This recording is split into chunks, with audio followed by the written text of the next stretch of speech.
একবার এক ব্যক্তি এই ডিসিশন নেয় যে সে সকল প্রকার মোহমায়া ত্যাগ করে সন্ন্যাসী হয়ে যাবে। সে এই কথা ভেবে নিজের গুরুদেবের কাছে গিয়ে বলল, গুরুদেব, আমি সন্ন্যাসী হতে চাই। তখন ব্যক্তিটির গুরুদেব তাকে বলল, তুমি কি সত্যিই সন্ন্যাসী হতে চাও? তখন ব্যক্তিটি গুরুদেবকে বলল, হ্যাঁ গুরুদেব, আমি সত্যিই সন্ন্যাসী হয়ে নিজের জীবন কাটাতে চাই। গুরুদেব তার কথা শুনে বলল, ঠিক আছে, আজকের পর থেকে তুমি আমার সঙ্গে কখনো দেখা করো না। যখন প্রয়োজন হবে আমি নিজে গিয়ে তোমার সঙ্গে দেখা করব। এই আশ্রমে 500 থেকেও বেশি সন্ন্যাসী আছে, তোমাকেও তাদের মতো থাকতে হবে। তখন এই ব্যক্তিটি বলল, ঠিক আছে। তারপর সে একটি বন্ধ রুমের ভেতর বসে থাকত। তাকে চাল কুটার কাজ দেওয়া হয়েছিল। সে প্রতিদিন 500 সন্ন্যাসীদের জন্য চাল কুটত। যখন সে ক্লান্ত হয়ে পড়ত তখন সেখানে ঘুমিয়ে পড়ত, তারপর আবার জেগে উঠে চাল কুটা শুরু করে দিত। সে ভাবত গুরুদেবের যখন প্রয়োজন হবে তখন উনি তাকে ডেকে পাঠাবেন। সে এই আশায় দিন কাটাচ্ছিল। সে সকাল থেকে রাত পর্যন্ত শুধু এই কাজে করত, কারণ গুরুদেব তাকে এটাই করতে বলেছিল। 12 বছর থেকে ওটাই চলছিল। ততক্ষণে সে অনেক শান্ত হয়ে গিয়েছিল।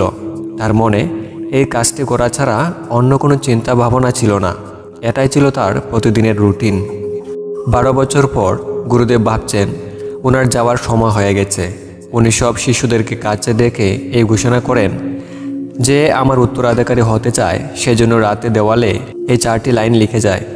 এই 4 লাইনের জীবনকে কিভাবে সঠিক নিয়মে নির্বাহ করতে হয় তা লিখতে হবে। জীবনের আসল সত্য লিখতে হবে, কিন্তু তা তাকে নিজে থেকে লিখতে হবে, নিজের অনুভব লিখতে হবে। সবাই গুরুদেবকে শ্রদ্ধা করতেন এবং সবাই ওনার আজ্ঞাবাহী ছিলেন। সাহস তো সবার মধ্যেই ছিল, তবুও এই কাজ সবাই করতে চাইল না। তাদের মধ্যেই এক জ্ঞানী শিষ্য এই কাজটি করে দেখালো। সে গুরুদেবের রুমের দেওয়ালে 4টি লাইন লিখে ফেলে, যেখানে লেখা ছিল, মন হলো একটি আয়না, যেখানে ধুলাবালি জমে যায়। এই ময়লা পরিষ্কার করলেই সত্যকে অনুভব করা যায় এবং পাওয়া যায়।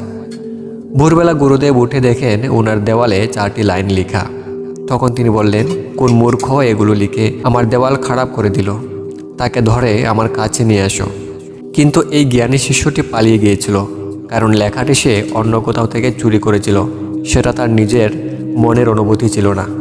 সে যাওয়ার সময় তার এক বন্ধুকে বলেছিল, যদি গুরুদেবের আমার লেখাগুলো ভালো লাগে তাহলে আমাকে খবর দিও, কিন্তু যদি উনি রেগে যান তাহলে আমার ঠিকানা ওনাকে বলো না। সবাই চিন্তিত হয়ে পড়ল। তারা ভাবতে লাগলো, এই লেখাগুলো তো ঠিকই আছে, মন একটি আয়নার মতোই তো, সেখানে ময়লা জমে যায়, কিন্তু ওই ময়লা পরিষ্কার করলেই তো সত্যের প্রতিবিম্ব দেখা যায়। এখানে তো ভুল কিছু লেখা হয়নি। গুরুদেব অযথাই বলছেন। সমস্ত আশ্রমে শুধু এই কথারই চর্চা হচ্ছিল।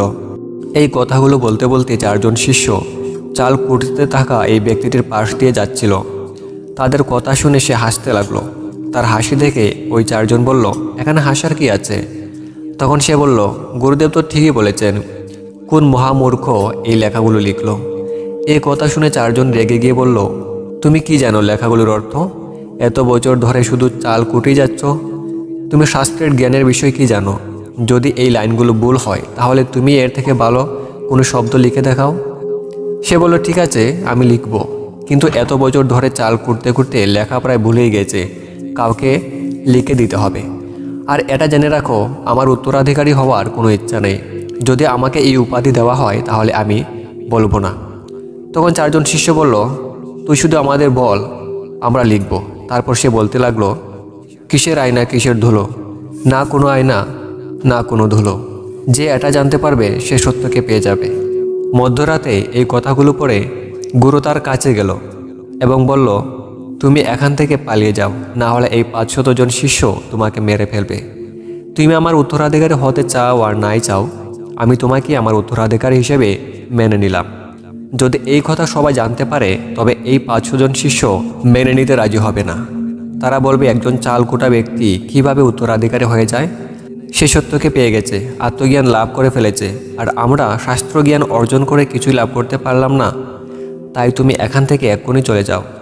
একবার গৌতম বুদ্ধ ওনার শিষ্যকে বলেছিলেন যে, যখন তোমার ভেতরেও চিন্তা আসবে না তখন তুমি সত্যকে অনুভব করতে পারবে।